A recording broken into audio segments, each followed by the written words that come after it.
살아계신 하나님께 신령과 진정으로 예배드리시겠습니다.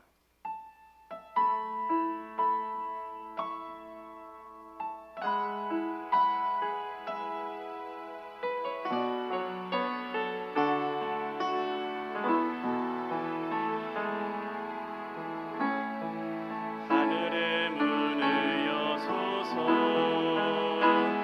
이곳을 주목하소서. 주를 향한 노래가 꺼지지 않으니 하늘을 열고 보소서. 이곳에 임재하소서. 주님을 기다립니다. 기도의 향기가 하늘에 닿으니 주여 임재하여 주소서. 이곳에 오셔서 이곳에 앉으소서. 이곳에서 드리는 예배를 받으소서.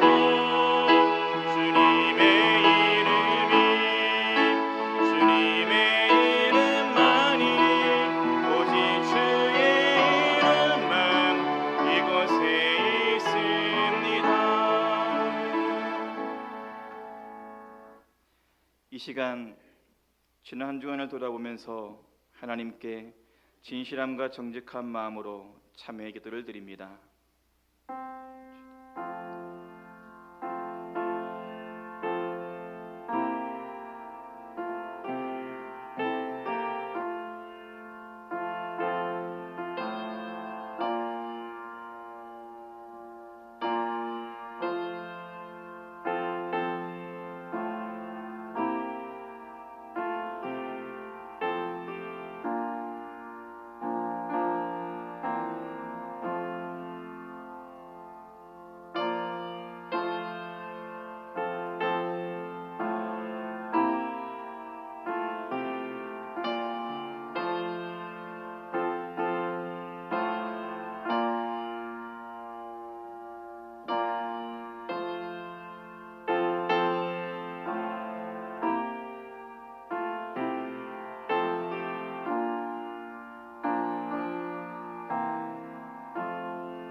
자비로우신 하나님께서 진심으로 회개하는 자에게 출애굽기 34장 6절 7절에서 말씀하십니다.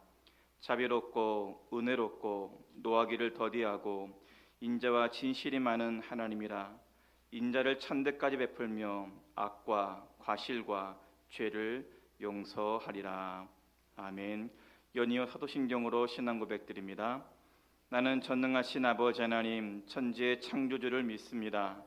나는 그의 유일하신 아들 우리 주 예수 그리스도를 믿습니다. 그는 성령으로 잉태되어 동정녀 마리아에게서 나시고 본디오 빌라도에게 고난을 받아 십자가에 못 박혀 죽으시고 장사된 지 사흘 만에 죽은 자 가운데서 다시 살아나셨으며 하늘에 오르시어 전능하신 아버지 하나님 우편에 앉아 계시다가 거기로부터 살아있는 자와 죽은 자를 심판하러 오십니다.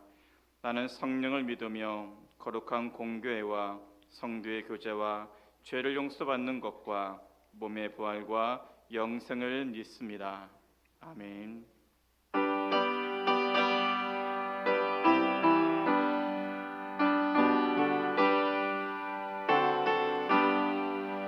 날 위하여 십자가에 중한 고통 받으사 대신 죽은 주 예수의 사랑하신 은혜요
우리의 창조주가 되시고 우리의 주권자가 되셔서 찬양과 영광을 홀로 받으시기에 합당하신 하나님, 주님의 사랑과 은혜에 감사합니다.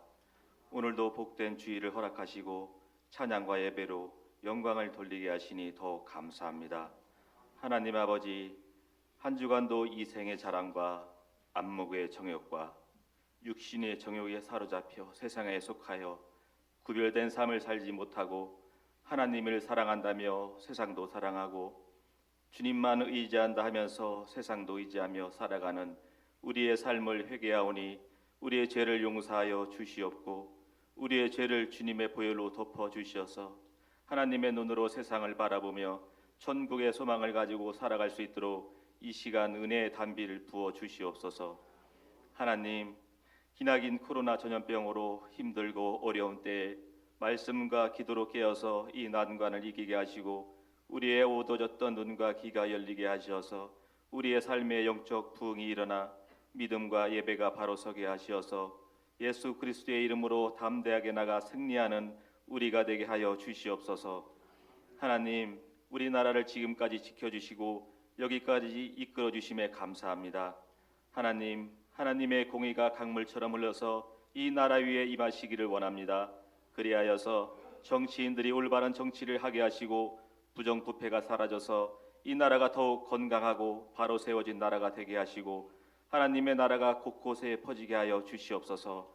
하나님 아버지, 우리 한길교회를 이곳에 세워주시고 주님의 임재 안에서 사랑이 넘치는 교회로 세워주심에 감사합니다. 하나님, 우리 한길교회가 주님의 크신 영광을 나타내는 교회가 되길 원합니다. 더욱 주의 일에 힘쓰며 은혜가 임하고 은혜가 머물고 은혜가 흐르는 주의 성령이 충만한 교회로 세워주시옵시고 우리 목사님에게 늘 성령의 기름 부으심과 충만하심 안에서 말씀의 능력과 육신의 간건함과 가정을 축복해 주시옵시고 능력의 말씀을 선포하게 하시옵소서. 하나님, 우리 청년들과 학생들에게 함께 하셔서 지금 이 어려움을 슬기롭게 헤쳐나갈 수 있는 지혜와 명철을 주시옵고 믿음 안에서 언제나 주님만을 바라보며 세상에 속한 자가 아닌 하늘 아버지의 자녀임을 알게 하시옵소서. 이 시간 우리 목사님 사사기 6장 12절 큰 용사여의 말씀을 가지시고 단위에 세우셨습니다. 말씀을 전하실 때 그 말씀이 우리의 영의 양식이 되게 하시고 우리의 마음의 문이 열리고 주님의 임재하심을 보는 귀한 시간 되게 하여 주시옵소서. 이 예배가 온전히 주님께 드리는 귀한 예배가 되게 하시고 주님을 진정 만나는 예배가 되게 하시옵소서. 오늘도 살아계셔서 우리의 삶을 주관하시는 우리 주 예수 그리스도의 이름으로 기도드렸사옵나이다.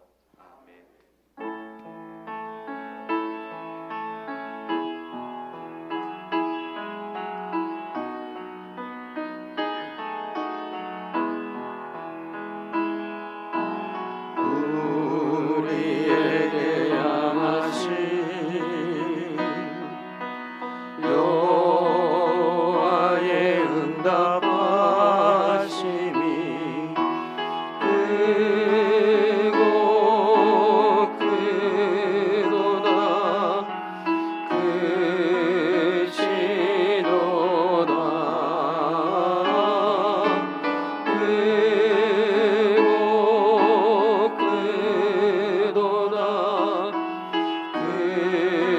크시도다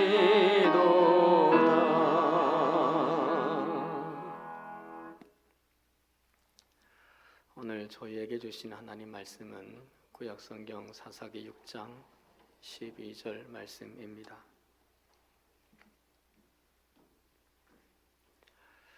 함께 봉독함으로 하나님의 말씀을 받으십니다. 여호와의 사자가 기드온에게 나타나 이르되 큰 용사여 여호와께서 너와 함께 계시도다. 아멘. 할렐루야. 건강한 모습으로 성전에서 뵙게 돼 감사드립니다. 아무쪼록 건강하시기를 축원을 드립니다. 오늘은 지금부터 한 3000년 전 초기 철기 시대에 살았던 기드온을 만나려고 합니다. 당시 이스라엘은 12지파 부족 동맹체였습니다. 아직 중앙 집권체인 왕국 시대가 되지를 못했습니다. 각 부족들이 각자 도생을 하는 지리멸렬한 부족 공동체에 불과했습니다. 그래서 주변 이민족들에게 자주 침략을 받았고 압제를 받았습니다. 기드온이 살았던 그때도 마찬가지였습니다. 미디안 족속에게 유린당한 지가 벌써 7년이 된 때였습니다. 소산물을 다 빼앗겨서 남아나는 게 없었습니다. 양이나 소나 나귀도 남기지 않고 뺏어갔습니다. 그러자 이스라엘 백성들이 하나님께 탄식하고 부르짖기를 시작을 합니다. 6절에 이스라엘이 미디안으로 말미암아 궁핍함이 심한지라 이에 그래서 이스라엘 자손이 여호와께 부르짖었더라. 그러자 하나님께서 이 상황을 타개할 만한 구원자를 물색하기 시작을 하십니다. 이스라엘 전 지역 12지파 공동체에서 그럴 만한 사람을 찾기 시작을 하십니다.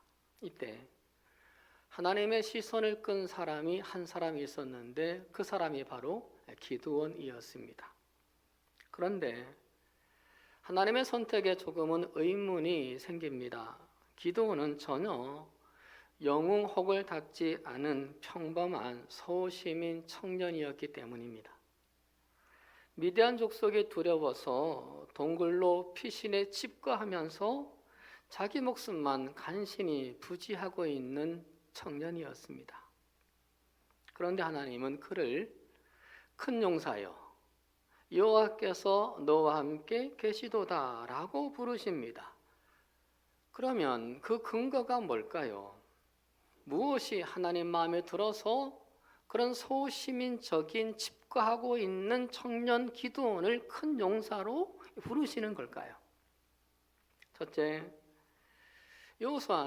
기드온은 역사와 현실에 대한 항변과 절망들을 기도로 묶어낼 수 있는 청년이었기 때문입니다.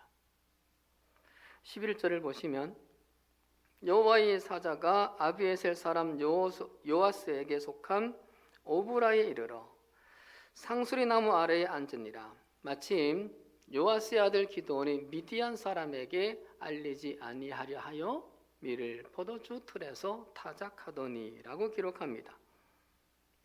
성경에서 기드온이 처음으로 등장하는 대목입니다. 한 절, 1절의 말씀이지만은 시간의 흐름이 깁니다. 하나님의 사자가 상수리 나무에 앉아서 누가 이곳에 오는지를 기다립니다. 상수리 나무의 아래에 앉았다는 것이 중요한 건데 상수리 나무는 신의 계시를 듣는 거룩한 장소였습니다. 가나안 사람들의 토착 예배당으로서의 일종의 종교 재단입니다. 아브라함도 헤브론에 갔을 때 만물의 상수리 나무에서 여호와를 위해 제단을 쌓았었습니다. 야곱도 베델로 올라가기 전에 상수리 나무 아래에서 이방 신상을 묻었었습니다. 상수리 나무는 신이 임재하고 신의 말씀이 계시되는 거룩한 자리였던 겁니다. 그러니까 하나님의 사자가 상수리 나무의 아래에 앉았다는 말은 누가 이 상수리 나무에 와서 하나님을 찾는지, 누가 하나님의 음성을 듣고자 하는지, 누가 하나님께 질문을 하는지 그런 사람을 찾는 거였습니다. 그곳에서 하나님의 시선에 들어온 사람이 바로 기드온이었습니다. 기드온이 이곳에 와서 역사와 현실에 대한 비판적인 문제들과 그리고 뼈아픈 현실들의 문제들을 하나님께 제기하기 시작했던 겁니다. 하나님의 소리를 듣고 싶어 했던 겁니다. 그랬던 기드온을 본 하나님이 기드온이 타작마당에서 밀을 타작하고 있을 때 큰 용사여라고 부릅니다. 그러자 기드온은 평소에 본인이 갖고 있었던 의문점들, 하나님께 기도했던 것들을 13절에서 쏟아붓기 시작을 하죠. 오 나의 주여, 여호와께서 우리와 함께 계시면 어찌하여 이 모든 일이 우리에게 일어났나이까? 또 우리 조상들이 일찍이 우리에게 이르기를 여호와께서 우리를 애굽에서 올라오게 하신 것이 아니냐 한 그 모든 이적이 어디 있나이까? 지금 기도는 자기 자신에 대한 신세 한탄을 하는 게 아니었습니다. 계속 우리라고 말합니다. 나라는 단어는 없습니다. 한 번도 하지 않습니다. 시대에 대한, 민족에 대한 깊은 애통을 쏟아놓고 있습니다. 민족의 현실을 탄식하면서 하나님이 우리와 함께 하고자 했다라면, 그런 거라면 어찌 이런 일이 있는 겁니까? 하나님은 뭐 하시는 겁니까? 과거 출애굽의 기적을 얘기하는데 그 기적이 도대체 어디에 있는 겁니까? 다그칩니다. 하나님을 몰아갑니다. 기드온은 다 포기하고 동굴에 집거하고 사는 것 같았지만은요, 그게 전부가 아니었습니다. 기드온은요, 하나님께 마지막 기대를 걸고 있었던 겁니다. 하나님께 자신의 최후의 보루를 걸고 있던 겁니다. 아직도 하나님께 뭔가를 희망을 갖고 있었다는 얘기입니다. 그래서 그런 얘기를 하나님 앞에 하고 있는 겁니다. 포기하지 않았다는 얘기죠. 하나님은 기드온에게 원망을 들었습니다만 그러나 그것을 좋게 여기셨습니다. 역사와 현실에 대한 아픔과 그리고 의문과 불평들을 한 꾸러미로 묶어가지고 하나님께 아우성치는 기드온을 하나님은 좋게 보셨습니다. 이젠 그만 침묵하시고 이젠 그만 방관하시고 그 모든 것들을 이제는 멈추시고 일어나셔야 하는 것 아닙니까? 라고 하나님께 다그치는 그 격정의 기드온의 마음을, 그 탄원을 하나님은 마음에 들어 하셨습니다. 그래서 큰 용사라고 부르십니다. 예레미야 2장 6절에서 하나님이 이런 말씀을 하세요. 이집트 땅에서 우리를 이끌고 올라오신 분, 광야에서 우리를 인도하신 분, 그 황량하고 구덩이가 많은 땅에서, 죽음의 그림자가 짙은 그 메마른 땅에서 우리를 인도하신 주님은 어디에 계십니까? 하고 묻지도 않는구나. 하나님이요, 우리가 하나님 도대체 어디에 계시는 겁니까? 하나님 현실이 이렇고 이 땅이 이렇고 민족이 이렇고 내 자녀들이 이렇고 내 가정과 교회들이 이런데 하나님 어디에 계시는 겁니까? 항의하지도 않고 묻지도 않는다고 탄식을 하세요. 내게 묻고 아우성치는 기도를 하라고 하나님이 원하신다는 얘기예요. 나한테 항의라도 해라는 거죠. 나한테 불평이라도 하라는 거예요. 성도 여러분, 포기만 하지 말고 이 개신동 상수리 나무인 한길교회에 나와서 하나님께 울부짖는 사람에게, 이 시간 이 이른 아침부터 상수리 나무의 한길에 나와서 예배드리는 여러분들에게 하나님의 시선이 머물고 큰 용사여 여호와께서 함께 하시도다 말씀하시는 줄로 믿습니다. 특별히 오늘이 청년주일인데 우리 청년들이 현실에 대한 비관만 할 것이 아니라 그 모든 것들을 이 상수리 나무인 한길에 나와서 쏟아내는 은혜가 있기를 축복을 합니다. 여전히 하나님을 믿고 현실의 아픔과 현실의 절망의 다발들, 그 꾸러미들, 열등감과 열패감의 그 꾸러미들, 그것들을 한길 상수리 나무에 가지고 나와서 토해낼 때 하나님은 그거를 좋게 보시고, 그래 내가 너를 큰 용사로 쓰마, 이렇게 눈도장 받고 낙점되는 우리 한길의 청년들과 우리 성도님들 되시기를 축복합니다. 나침반을 보시면 흔들려도 침은 항상 북쪽을 향하잖아요. 살아있는 나침반이에요. 고장나지 않은 나침반이에요. 살아있는 신앙, 고장나지 않은 신앙은 흔들려도 비겁해도 못났어도 하나님을 향해요. 흔들릴 수밖에 없죠. 비겁해질 수밖에 없죠. 세상이 너무 무겁고 세상이 너무 힘드니까, 너무 벅차니까. 그러나 그럼에도 하나님을 향할 때 그런 기도를 보시고 큰 용사로 하나님이 쓰시려고 하십니다.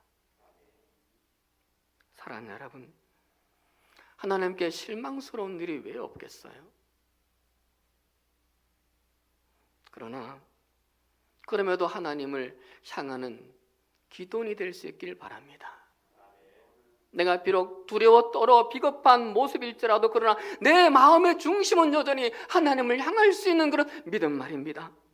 현실이 비관이 돼서 삶이 흔들리고 신앙마저 흔들릴지라도 내 시선은 하나님을 향하는, 내 마음은 하나님을 향하는 그런 은혜가 있기를 축복합니다. 그래서 하나님의 눈도장을 받으시기를 큰 용사로 예약되는 우리들과 우리의 청년들, 우리 자녀들 되기를 축복합니다.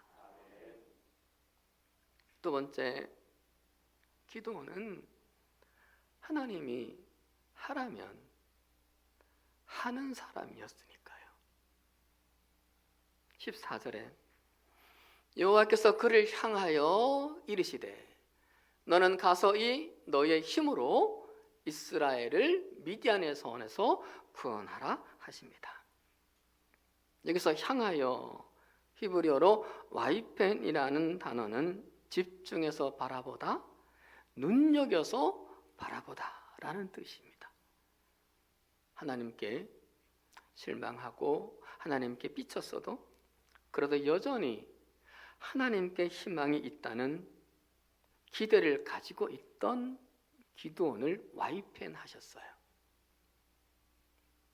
므낫세 지파에서 극히 약한 요아스 집안, 또 그 요아스 집안에서 가장 작은 기드온이었는데 가족이나 집안 사람들이나 세상 사람들에게 주목받지 않던 기드온이었는데 하나님이 주목하십니다.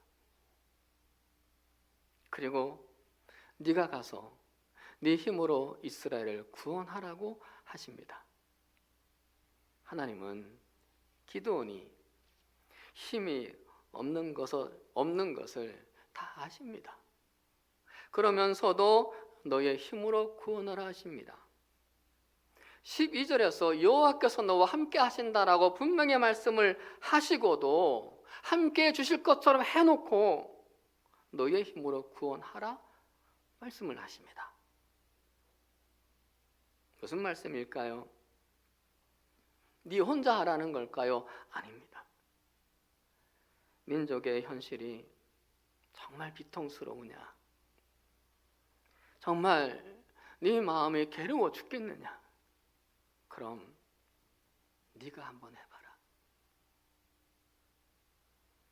불평이나 절망의 자리에만 있지 말고, 기다리지만 말고 네가 한번 해봐라. 가진 것 없다고 말하지 말고 네가 가지고 있는 그거 네 힘으로 한번 용기를 내봐라. 그러면 내가 너와 함께 할게. 그러면 내가 뒷감당할게. 이 말씀입니다. 동굴에 숨어 살면서 혼자 몰래 밀을 타작해서 너 혼자의 하나의 목숨을 부지하는 그런 구차한 삶을 살지 말고 민족을 위해 동굴 밖으로 나와보지 않을래? 뭐라도 한번 해보지 않을래? 그러면 내가 함께 할게. 너에게 없는 것 때문에 포기하지 말고 너에게 있는 그것으로 이스라엘의 구원을 위해서 너를 먼저 드리면 나 여호와가 책임질게. 이 말씀이었습니다. 사랑하는 여러분, 하나님의 기적은 그런 방식으로 움직여집니다. 베세다 광야에서 5천 명이 배고파할 때, 5천 명이 다 배를 잡고 있을 때 어린 소년이 오병이어라도 내어놓고 나누니까 하나님이 함께 하셨고 역사하십니다. 이스라엘이 골리앗 앞에서 두려워 떨면서 숨을 때 도시락 심부름을 온 소년 다윗이 자신에게 있는 물맷돌이라도 던지면 하나님이 함께 하시고 뒷감당하십니다. 60만 명의 이스라엘 백성들이 홍해 앞에서 다 죽게 되었다고 절망하고 아우성을 칠 때 80세 된 노인인 모세가 홍해를 향해 마른 지팡이라도 내어 밀면 하나님이 함께 하시고 길을 열어주십니다. 누가 고양이 목에 방울을 달까 이솝우화를 잘 아시죠? 어느 시골집에 생쥐 몇 마리가 살고 있었는데 주인집 고양이 등살에 쥐들이 기를 몇 포고 살았어요. 어느 날 밤 쥐들은 안 되겠다 싶어서 회의를 열었고 고양이를 물리칠 궁리를 합니다. 우리 모두 한꺼번에 달려들어서 그놈을 물어 뜯어버릴까? 그게 좋지 않을까?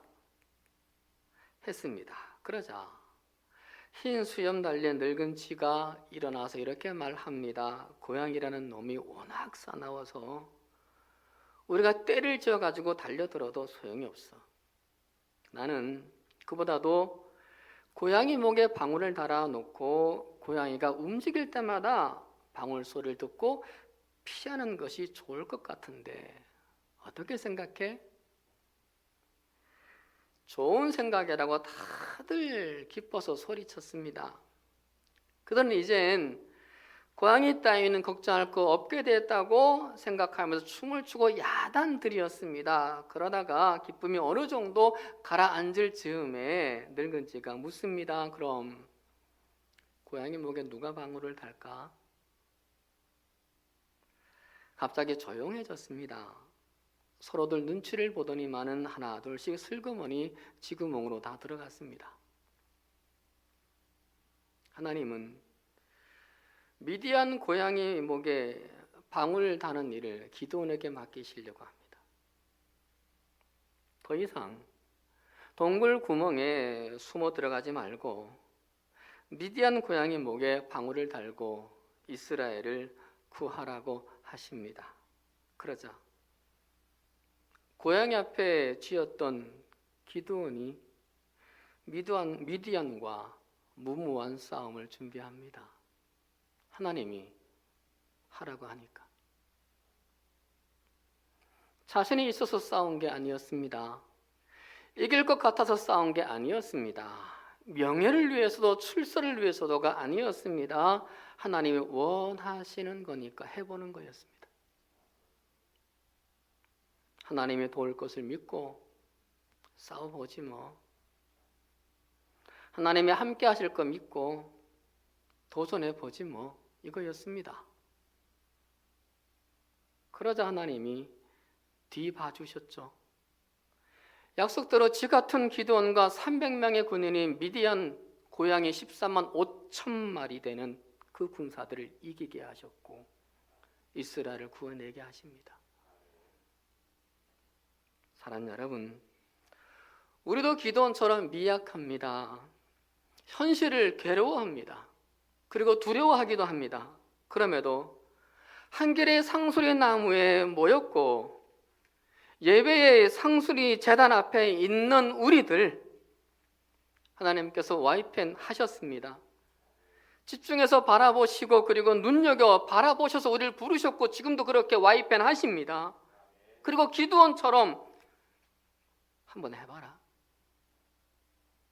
아파하지만 말고, 절망만 하지 말고, 불평만 하지 말고 도전해봐라.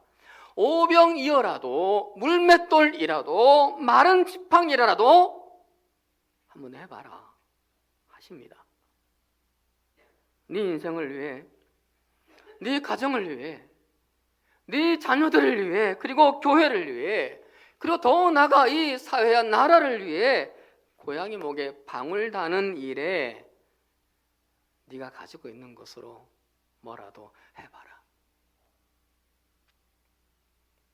앞에서 이끄시고 뒤를 봐주실 그 하나님을 믿고 도전하고 승리하는 우리들과 우리 교회 청년들, 여러분의 자녀들 되기를 축복합니다. 세 번째, 기도는 적을 치기 전에 자기를 먼저 치는 사람이었습니다. 적을 정리하기 전에 나를 먼저 정리하는 사람이었습니다. 기도원이 25절로 27절 말씀에서 아버지가 모시고 있었던 바알과 아사라 제단을 헐고 찍어 없애버립니다. 아버지 가문의 사람들과 그리고 그 성읍 사람들이 두려워서 감히 낮에 하지는 못하고 10사람의 동지들을 모아서 밤에 감행을 합니다. 아니나 다를까 다음날 아침에 성읍 사람들이 그 현장을 목격하고 광분을 했고 주동자를 물색하기에 혈안이 됩니다. 사실 기드온에게 가장 시급한 일은 군대를 조직하고 그들을 훈련시키는 일입니다. 그런데 기드온은 그 일을 아직 시작도 하기 전에, 군사들을 모으기도 전에 하나님이 싫어하실 이 일을 청소하는 일부터 시작했습니다. 적을 치기 전에 나 자신을 치고 청소부터 먼저 합니다. 적과 싸우기 전에 영적인 청소를 먼저 합니다. 기도는 이겁니다. 지금의 이 위기, 이것은 국방의 위기만이 아니다. 이 위기는 영적인 위기에서 비롯된 것이다. 이 위기는 정치적인 위기이고 경제적인 위기이기보다는 영적인 위기가 더 먼저이다. 그래서 그 일부터 먼저 하겠죠. 기도의 판단은 옳았습니다. 1절 말씀을 보시면 이스라엘 자손이 또 여호와의 목전에 악을 행하였으므로 여호와께서 7년 동안 그들을 미디안 손에 넘겨주시니, 이스라엘이 미디안에게 압제를 받게 된 것, 7년 동안 그들의 손에 넘겨지게 된 것은 영적인 문제가 있어서라고 1절에서 못을 받고 있습니다. 이스라엘 백성들이 약해서 못 배워서 돈이 없어서 아픈 곳이 많아서 미디안의 손에 넘겨진 것이라고 진단하지 않습니다. 하나님 앞에서 악을 행해서라고 말씀하십니다.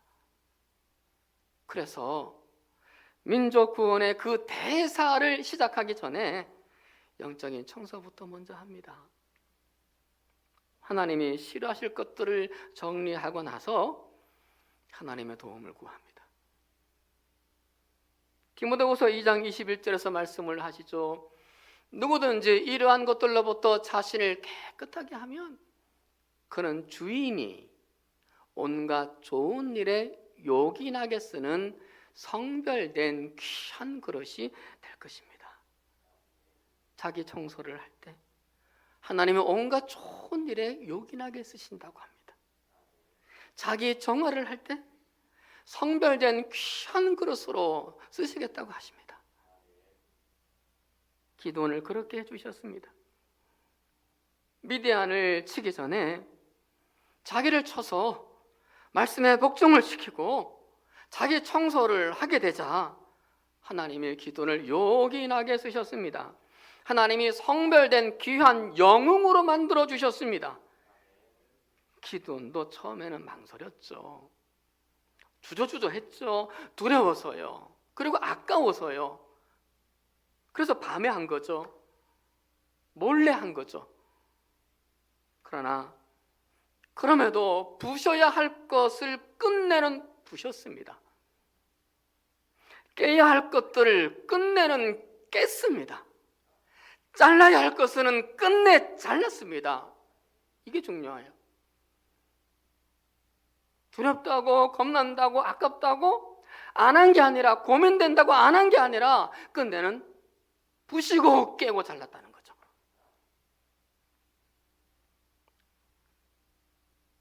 그래서 하나님이 더 좋은 것들로 채워주셨잖아요. 큰일 하기를 원하십니까? 승리하기를 원하십니까? 꿈을 이루기를 원하십니까? 그리고 여러분의 자녀들이 그렇게 되기를 원하십니까? 지식의 위기, 실력의 위기, 스펙의 위기, 물질의 위기, 건강의 위기, 사회적인 위기, 경제적인 위기, 국방의 위기, 정치의 위기, 이것만 살필 것이 아니라 영적인 위기를 살필 수 있는 우리가 되기를 바랍니다. 하나님이 싫어하시는 것을 부시고 깨고 버리고 자를 수 있기를 간절히 바랍니다. 여호수아도 그랬었습니다.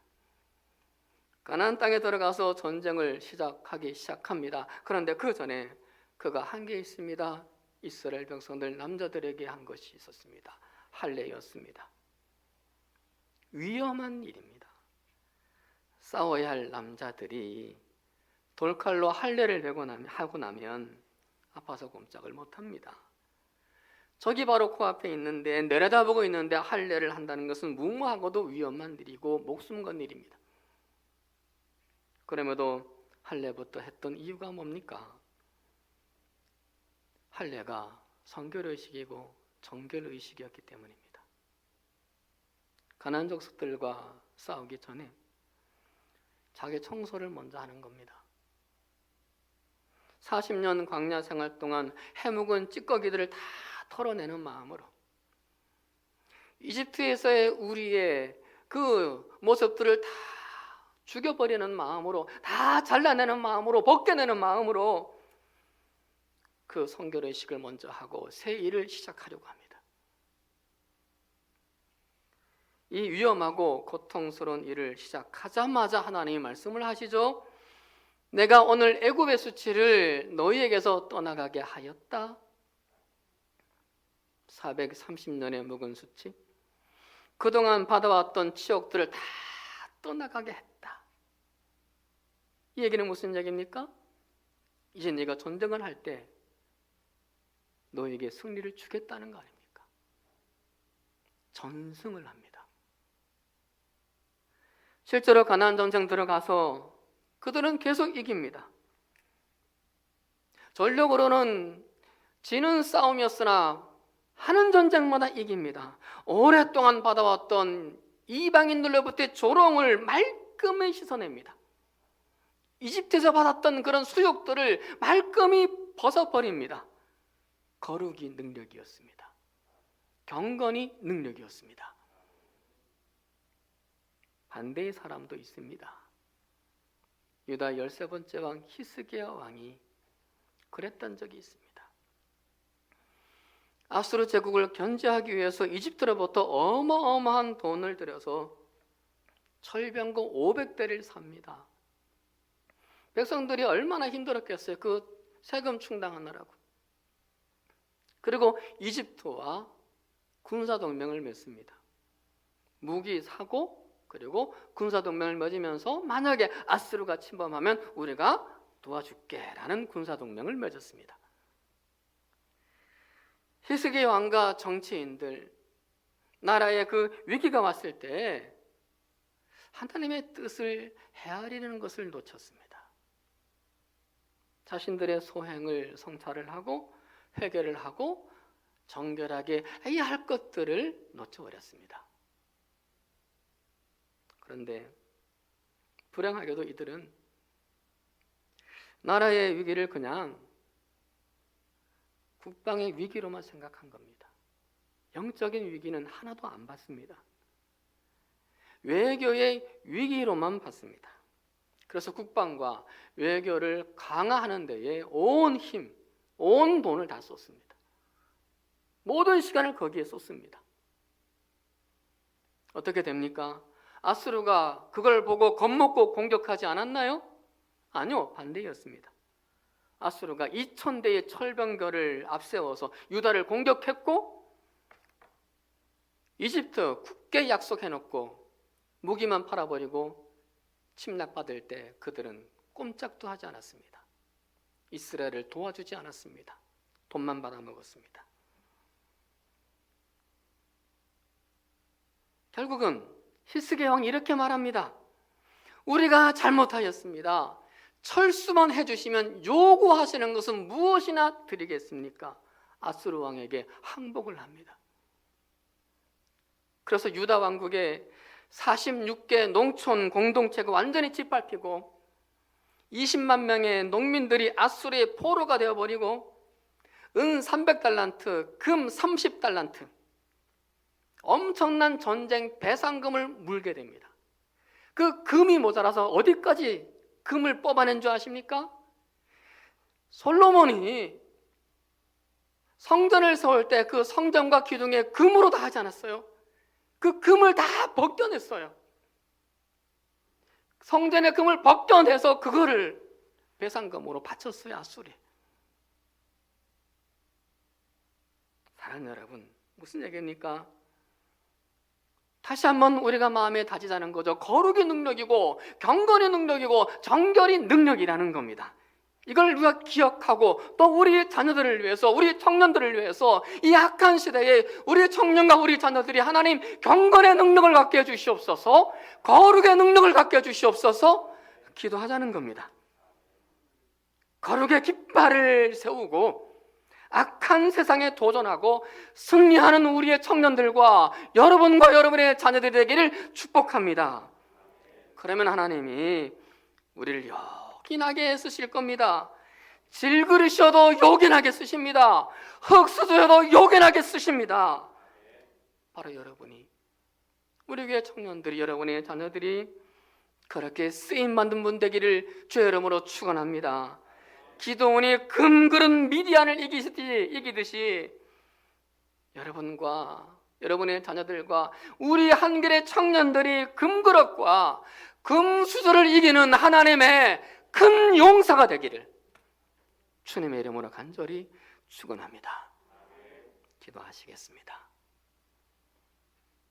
하나님, 힘든 현실, 부조리한 현실 앞에 우리는 너무 작고 약합니다. 그리고 우리 자녀도, 우리 한길의 청년들도 너무 미약합니다. 그래서 삶도 흔들리고 신앙도 흔들립니다. 하나님, 그럼에도 오늘도 하나님 앞에 섰습니다. 우리를 눈여겨보시고 큰 용사로 써주시옵소서. 하나님을 위해 요긴하게 써주시옵소서. 함께 해주셔서 세상을 이기게 해주시옵소서. 그러기 위해 나를 더 청소하는 우리가 되고 하나님이 하라면 하는 우리가 되게 하여 주시옵소서. 그래서 하나님의 눈도장을 받고 하나님의 능력을 받는 우리 모두가 되게 하여 주시옵소서. 예수 그리스도의 이름으로 기도드리옵나이다. 아멘.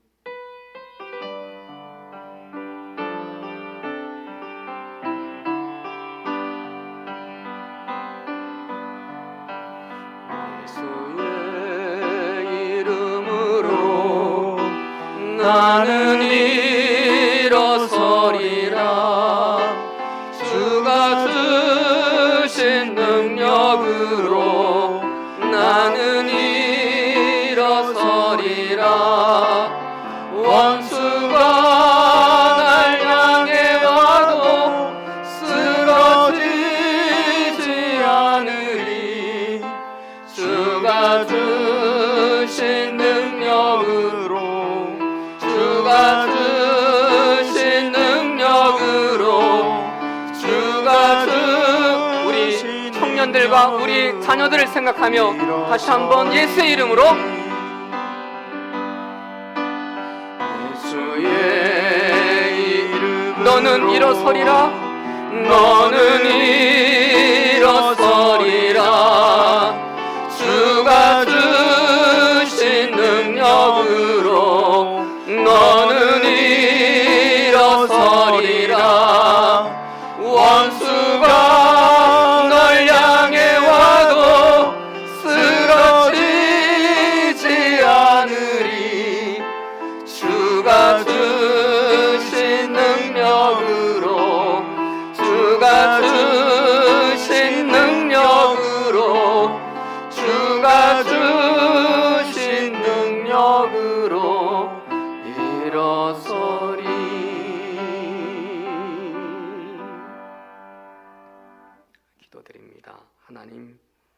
감사합니다. 이 시간 한 길의 상수리 나무에 나올 수 있게 해주셔서 건강 주시고 믿음 주시고 형편 주셔서 감사드립니다. 이 한 주간도 하나님의 보호 아래서 살게 하심을 감사합니다. 이 시간 그 모든 감사한 마음을 하나님 앞에 예배로 올려드렸습니다. 우리의 몸과 마음과 시간과 물질과 우리의 정성을 다하여 하나님 앞에 드렸습니다. 흠양하여 주옵소서. 받으시고 하나님 귀한 자리에 써 주시옵소서. 필요한 사람에게 써 주시옵소서. 필요한 일에 사용하여 주시옵소서. 모자람 없이 넉넉하게 열매 맺게 하여 주시옵소서. 또한 드린 성도님들 더욱더 믿음으로 살아갈 때 하나님 안에서 날마다 큰 용사로 쓰임받게 하시고 세상을 넉넉히 이기는 가정들, 자손들 다 되게 하여 주시옵소서. 주 앞에 드려지는 기도의 제목, 이것도 하나님께서 흠양하여 주셔서 가정 가운데, 자녀들 가운데, 가족들 가운데 주의 크신 능력과 사랑으로 축복하여 주시옵소서. 예수 그리스도의 이름으로 축복하옵고 보험 기도드리옵나이다. 아멘. 할렐루야. 교회 소식 말씀드리겠습니다. 이번 주부터 수요 예배를 성전 예배에서 드리도록 하겠습니다. 설교를 오후 9시 30분에 홈페이지 유튜브에 올리겠습니다만 성전 예배를 또한 사모할 수 있기를 바랍니다. 그리고 오늘은 청년주일입니다. 우리 청년들을 위해서 이 한 주간 기도 많이 해주시기를 바라고요. 정오 기도로 수고해 주시고 오늘 청년들을 위해서 장로님들이 식사를 섬기겠습니다. 감사의 말씀을 드립니다. 교회 학교 성전 예배를 6월 첫 주로 예정 중에 있습니다. 계속 밀리는데요. 기도 부탁드리겠습니다. 오늘 떡은 권혁기 성도님, 김계영 권사님께서 섬기시겠습니다. 그 외 교회 소식은 주보와 홈페이지를 참조해 주시면 고맙겠습니다. 한번 돌아보시면서 눈 인사하시고 손 인사하실까요? 네, 건강하시고요, 평안하시고요, 힘내시고요. 감사합니다. 축도함으로 예배를 마칩니다. 우리를 구원하시기 위해 십자가에 달려 죽으신 우리 주 예수 그리스도의 은혜와 우리를 큰 용사로 세우시기 원하시는 하나님의 극진하신 사랑하심과 우리를 큰 용사 되도록 동행하시고 역사하시는 성령님의 인도하심이 힘들고 아파도 한 길의 상수리 나무에 나와서 가정 상수리 재단에서 예배드리는 성도님들과 그리고 저들의 삶의 문제와 소망들 위해 우리 청년들의 신앙과 꿈과 미래들 위해 영원토록 함께 하시옵기를 간절히 축원하옵나이다. 아멘.